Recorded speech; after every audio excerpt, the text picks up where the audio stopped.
bonsoir à tous et toutes, bienvenue à la Cinémathèque française. Comme toujours, on est très heureux de vous accueillir dans le cadre de cette rétrospective que nous consacrons à l'œuvre de Bertrand Bonello.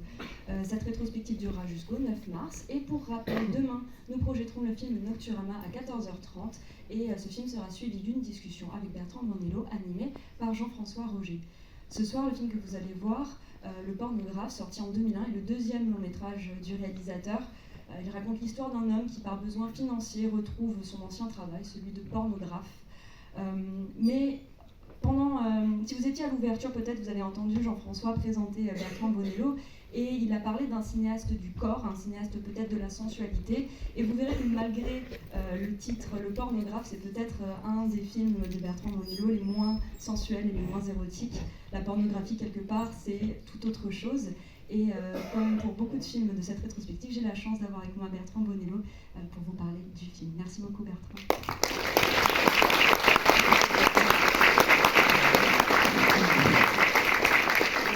Bonsoir, tout d'abord je suis vraiment très heureux de voir la salle aussi complète, vraiment.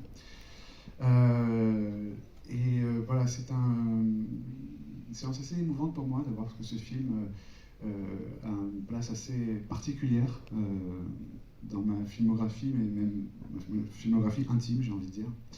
Comme vous l'avez dit, c'est mon deuxième film. Beaucoup de gens pensent que c'est le premier, parce que c'est avec ce film-là qu'on m'a, entre guillemets, découvert. Et moi, je crois que c'est avec ce film-là aussi que j'ai découvert beaucoup de choses. Alors, par quoi commencer Alors, j'ai commencé par la fin. À la toute fin du générique, il y a une phrase de Pasolini que j'ai pas voulu mettre en exergue parce que je trouvais qu'elle chargeait trop. C'est une phrase que j'ai trouvée une fois que le scénario était fini, mais qui racontait tellement le film quelque part. Et cette phrase, c'est l'histoire avec un grand H, c'est la passion des fils qui voudraient comprendre les pères. Et en fait, en lisant cette phrase, j'ai compris le sujet de mon film, même s'il était déjà écrit. C'est vraiment quelque chose, en effet, oui, sur la filiation. Qu'elle soit intime, cinématographique, politique, voilà, la filiation. Moi, je suis né en 68 et c'est vrai que c'est qu'est-ce qu'on fait de nos pères, en fait, à tous ces endroits-là. Comment exister avec l'existence de nos pères. Donc voilà, ce sont des questionnements que j'avais beaucoup à cette époque-là, et j'ai un côté un peu graphomane, et j'écrivais beaucoup de choses sur un carnet à ce sujet qui n'était pas forcément destiné à devenir un film. Et l'une de ces questions, je me souviens, je ne sais pas pourquoi, c'était « Peut-on faire un beau film pornographique ?» Donc j'ai écrit un court-métrage qui est en fait la première partie du film que vous allez voir, sur un tournage de film porno, avec un pornographe au travail. Et puis après, je me suis dit, bah voilà, en fait, ce type, le soir, il rentre chez lui, c'est aussi un homme normal, c'est quoi sa vie? Et je me suis servi de toutes les notes personnelles que j'avais pour essayer de construire un récit. Et c'est devenu aussi une histoire entre un père et un fils, voilà, et donc beaucoup sur la filiation. Ceci étant dit, donc voilà, j'avais un scénario et un personnage qui s'appelle Jacques Laurent. Et après, qui pour l'interpréter? Grande question. Donc au début, j'avais une idée un peu bête comme ça, qui était, bon, un pornographe, c'était un cinéaste marginal, donc j'avais demandé à un cinéaste marginal. J'étais parti dans ce truc un peu bête. Et j'avais contacté Philippe Garrel en premier, qui m'avait dit « Oulala, moi je veux pas lire, quand je jouais, c'était parce que j'avais pas d'argent pour payer les acteurs, je déteste jouer, je vomis quand je joue, je veux absolument pas que vous vomissiez sur le plateau, on arrête là. » Après j'avais envoyé à Jean-Luc Godard, et puis je l'ai eu au téléphone, et on a eu une longue conversation, où il m'a complètement embrouillé. Et à la fin de la conversation, qui était par ailleurs très chaleureuse, je n'ai pas réussi à savoir si il l'avait lu ou pas. Et j'ai raccroché, et en fait, j'ai pas osé le rappeler. Voilà. Après, je l'avais envoyé à Maurice Pialat, mais qui était déjà trop malade. Et après, je me suis dit, bon, il faut arrêter les conneries. On va prendre un acteur, un vrai acteur. Et là, évidemment, pour moi, le seul acteur qui était capable de jouer ce film, c'était Jean-Pierre Léaud. Parce que, beaucoup de raisons, mais une en particulier, c'est vrai que je pensais beaucoup, je ne sais pas qui l'a déjà vu, qui ne l'a pas vu, mais peu importe, c'est pas un spoiler, mais il y a une très longue scène du film qui est vers la fin, qui est une scène d'entretien, avec 12 pages de dialogue. Et pour moi, Jean-Pierre était la seule personne capable de dire ce texte. De le dire en le rendant émouvant, de le dire sans cynisme, ce qui ne veut pas dire sans humour, de le dire, de rendre la crudité quasi poétique. Donc voilà, c'était le seul acteur possible, parce que c'est un secret pour personne que Jean-Pierre est le plus grand acteur français du verbe, de la parole. Et d'ailleurs, être un acteur du verbe ne veut pas dire qu'on n'a pas de corps, parce que Jean-Pierre mélange le génie du verbe avec un génie proche de Buster Keaton aussi en termes de corps. Donc voilà, on s'est rencontrés. Je lui ai fait lire le scénario, on s'est rencontrés. Jean-Pierre n'a fait aucun commentaire sur le scénario, il m'a écouté. Et à la fin, il m'a dit « je le fais ». Et après, on s'est revu pour parler, on s'est retrouvés sur le plateau. Il n'y a jamais vraiment de commentaires sur le scénario, excepté un dont je me suis souvenu en venant à la Cinémathèque. Un jour, tu m'as dit « en fait, votre film, c'est le contraire de La maman et la putain. La maman et la putain, c'est quelqu'un qui parle et qui finit par se taire. Et votre film, c'est quelqu'un qui ne dit pas grand-chose et qui finit par parler. » Et ça m'est revenu tout à l'heure. J'avais beaucoup aimé cette lecture.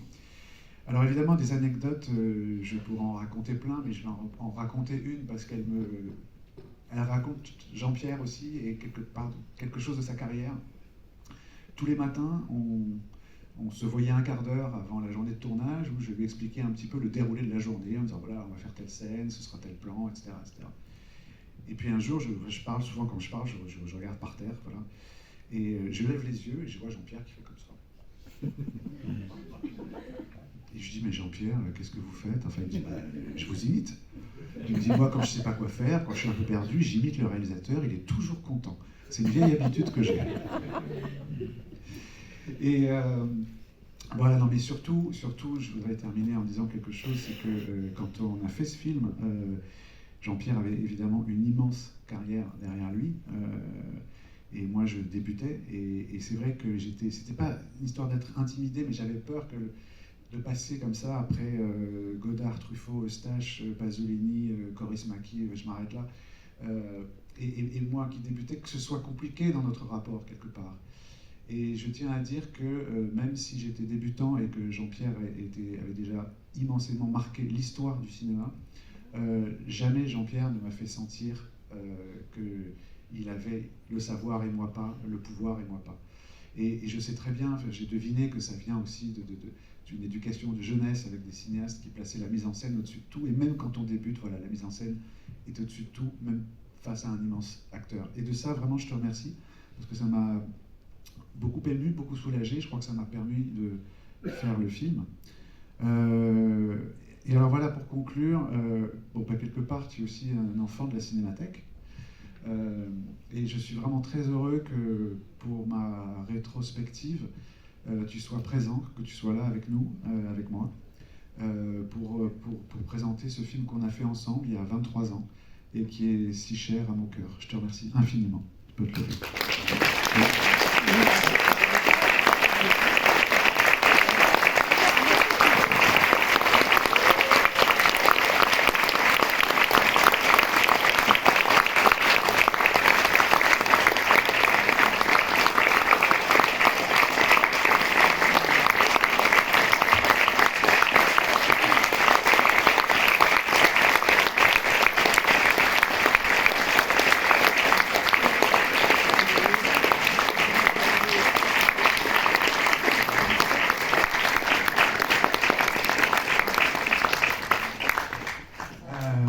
Nous vous souhaitons une très belle projection.